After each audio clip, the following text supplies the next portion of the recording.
नमस्कार, times of Swaraj में आप सबों का स्वागत है। मैं हूं संतोष सिंह और आज हम टाइम्स ऑफ स्वराज में बात कर रहे हैं विपक्षी एकता की जिस मुहिम की शुरुआत पटना से 23 जून को हुई थी, क्या उस मुहिम में रुकावट आ गई है या यूं कहें वो मुहिम कहीं ठहर सा तो नहीं गया है? क्योंकि जिस तरीके से दूसरी बैठक की घोषणा पहली बैठक की समाप्ति के साथ ही की गई थी कि अगली बैठक 10 और 11 तारीख को शिमला में होगी, लेकिन उस बैठक को इसलिए टाल दिया गया, कहा यह गया कि शिमला का मौसम सही नहीं है।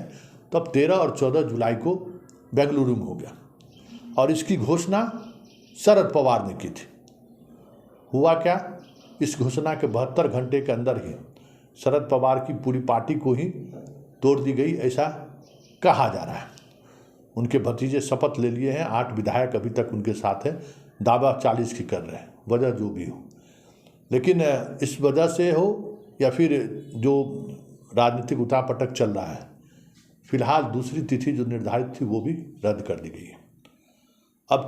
अब तिथि की जो बात हुई है तो केसी त्यागी का कहना है कि लोकसभा और राज्यसभा के सत्र के बाद, हालांकि मनोज झा और कांग्रेस के वेणुगोपाल कर रहे हैं कि उससे पहले भी बैठक हो सकती है, बातचीत चल रही है और जल्द बैठक होगी, ये भी तय है।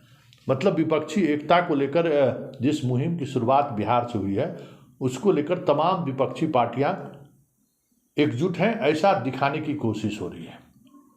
और शरद पवार की इस क्राइसिस के दौरान भी शरद पवार ने जो कहा है कि कांग्रेस के राष्ट्रीय अध्यक्ष ने उनको फ़ोन किया, सोनिया गांधी उनसे बात की है, फिर ममता बनर्जी ने भी उनसे बात की है, सारे विपक्ष के लोग उनसे बात करके उन्हें ढाढ़स बढ़ाया कि हम आपके साथ हैं।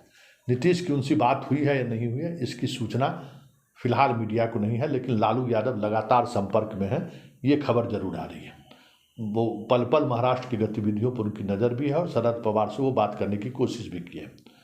हालांकि बात नहीं हुई है ऐसी खबर आ रही है, लेकिन उन्होंने कोशिश जरूर की है।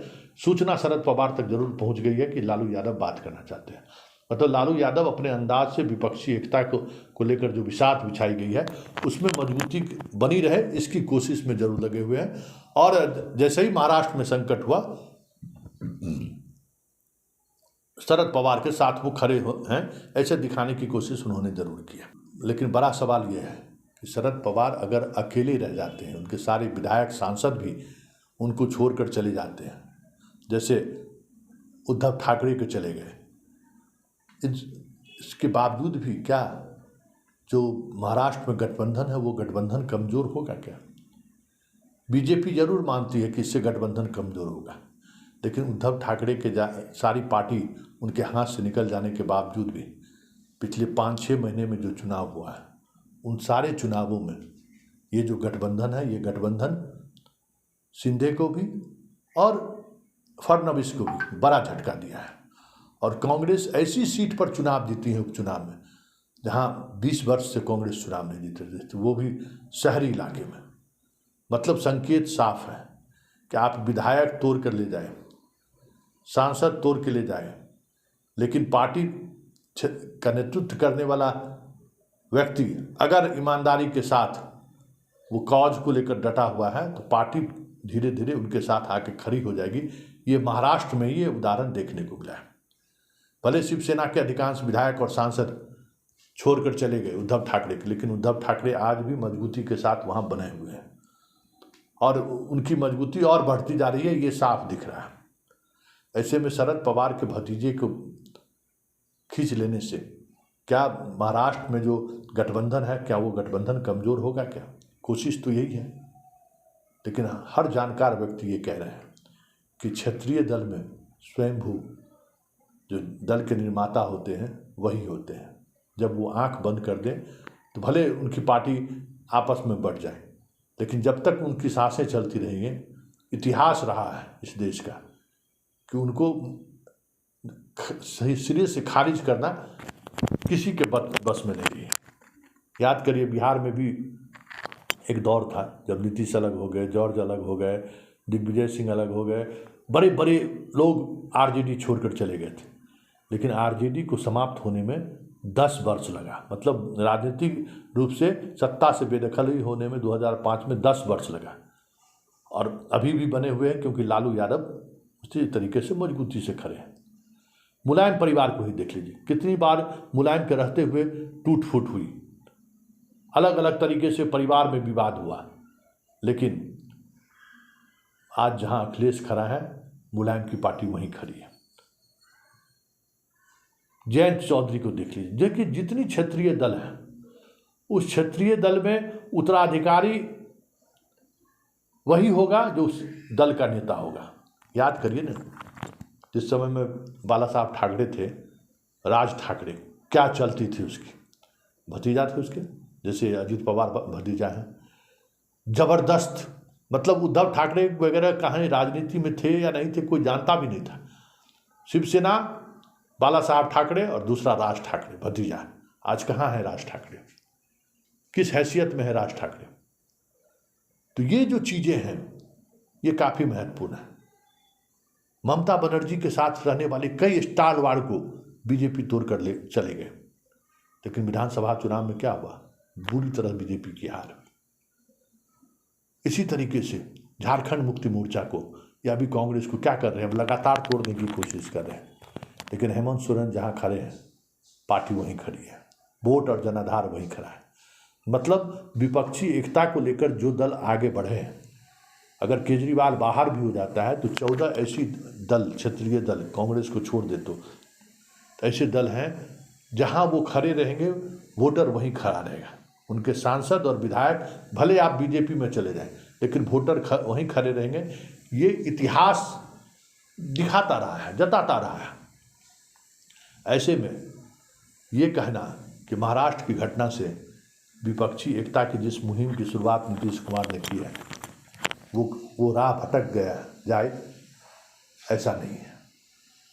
इस घटना से विपक्षी एकता के पक्षधर जो वोटर है या जो मोदी के विचारधारा से असहमत जो वोटर है, उसके अंदर में और एग्रेशन आएगा, ये साफ। और वो काफ़ी एग्रेशन के साथ मतदान के दिन बाहर निकलेंगे, ये भी साफ है। क्योंकि लगातार जिस तरीके से बीजेपी चुनी हुई सरकार को गिराने की कोशिश में लगे रहती है, एक से एक उदाहरण है। मध्य प्रदेश देख ही रहे, छत्तीसगढ़ में नहीं चला, राजस्थान में नहीं चला, बिहार में भी देख ही रहे क्या स्थिति बनी हुई है। उसका असर 2024 के पार्लियामेंट के चुनाव में दिखेगा, ये तय दिख रहा है।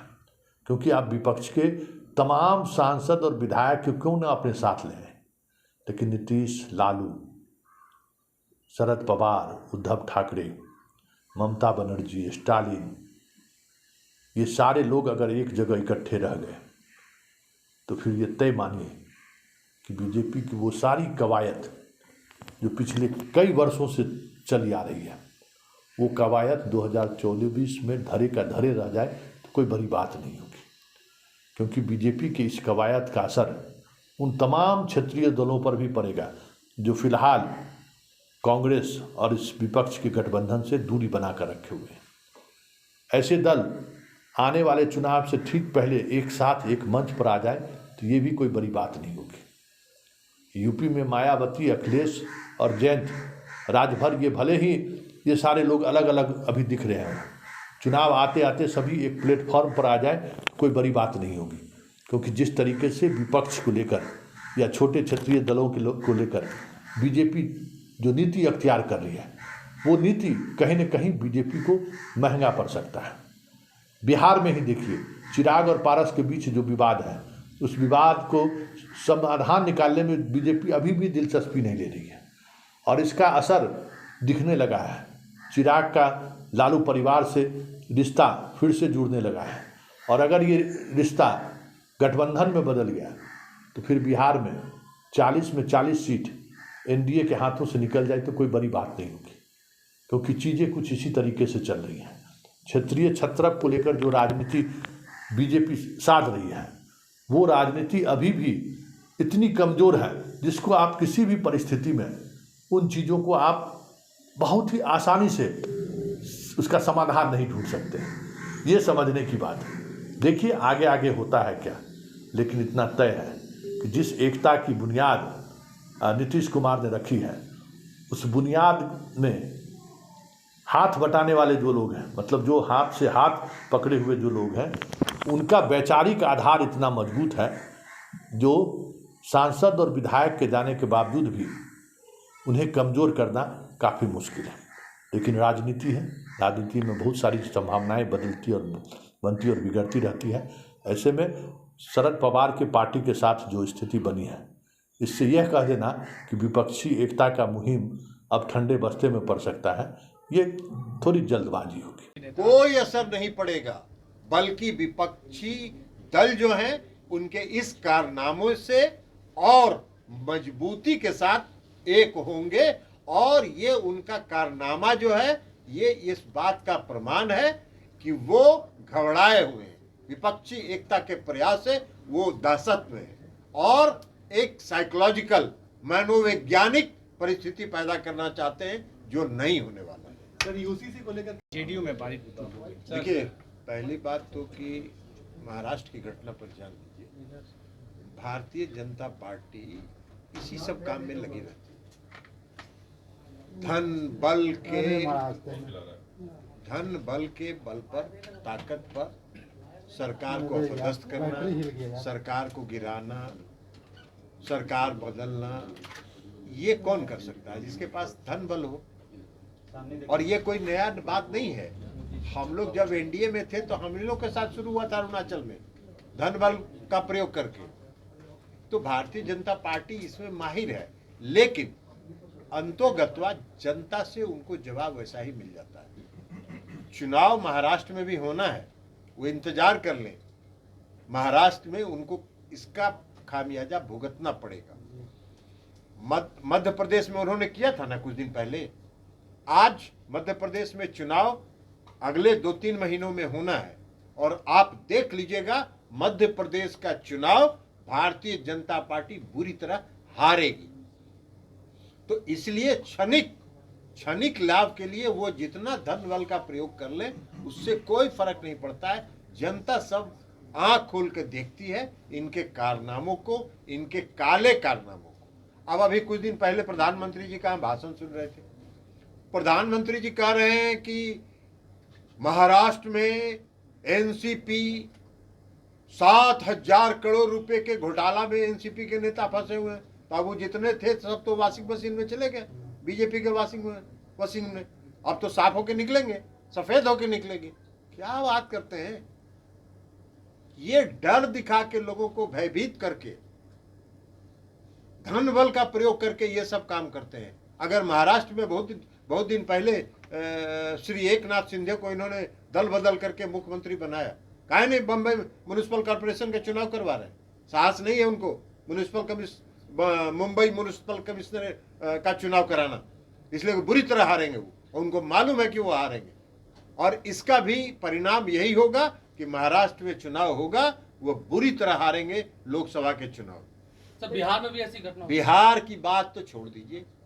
मोदी जी, सुशील मोदी जी मुंगेरी लाल का हसीन सपना देखते रहते हैं, और वो फिर मुंगेरी लाल का हसीन सपना देख रहे हैं। देखिए, कोई सीरियस आदमी अगर कोई बोले तो उसका सीरियस जवाब दिया जाता है। मोदी जी सीरियस आदमी है ही नहीं, वो बेचारे परेशानी में। अब अभी लखीसराय में गृह मंत्री जी आए थे, उनको बुलाया भी नहीं था। हम सुने कि मोदी जी को गए थे वहां सुशील जी। अरे सुशील जी गए थे वहां, आप लोग में से कोई देखे उनका फोटो? नहीं गए, नहीं गए थे। सबसे किनारे बैठे थे। अरे सबसे किनारे बैठे थे। हम तो देखे थे कि मोदी अमित शाह जी जितना नाम पढ़ रहे थे उसमें सुशील मोदी जी का नाम तो नहीं पढ़े थे। तो उनका बेचारे का हासिल बहुत ही दुर्गति वाला हासिल हो चुका है भारतीय जनता पार्टी में। वो प्रयास में है, लगे हुए हैं कि किसी तरह वो पुनर्स्थापित हो जाए। हम लोग के भी अच्छे मित्र हैं, नीतीश जी से उनका अच्छा संबंध है। हम लोग भी चाहते हैं कि वो पुनर्स्थापित हो जाए बीजेपी में। अभी 24 आने वाला है, लेकिन वो बेचारे प्रयास में। आप बताइए ना, मोदी जी का हमने देखा कि मोदी जी हर घर, गृह मंत्री जी ने भाषण दिया और कहा कि हर घर नल का जल बिहार में पहुंचाया कि नहीं पहुंचाया, पहुंचाया कि नहीं पहुंचाया। अरे हर घर नल का जल आपकी योजना है क्या? बिहार में 1 रुपया भी लगा है क्या आपका? नहीं लगा है। मुख्यमंत्री नीतीश कुमार जी ने आपके ऑफर को कुछ पैसा आप देना जरूर चाहते थे, लेकिन मुख्यमंत्री जी ने कहा कि इनका 1 रुपया नहीं लेना, इसलिए कि कुछ पैसा देंगे और उसको कहेंगे कि मेरा योजना है। यही काम वो करते रहते हैं। तो इसलिए मुख्यमंत्री जी ने कहा कि हर घर नल के जल योजना में केंद्र सरकार का 1 रुपया भी नहीं लेना है। नहीं लिए। अब मोदी जी उसका जवाब दे रहे हैं क्या? 14th फाइनेंस कमीशन का पैसा उसमें लगा कि नहीं? अरे मोदी जी, आप इतना दिन वित्त मंत्री रहे हैं, आप कुछ पाने के लिए ऐसा कर रहे हैं जिसका कोई जवाब ही नहीं है।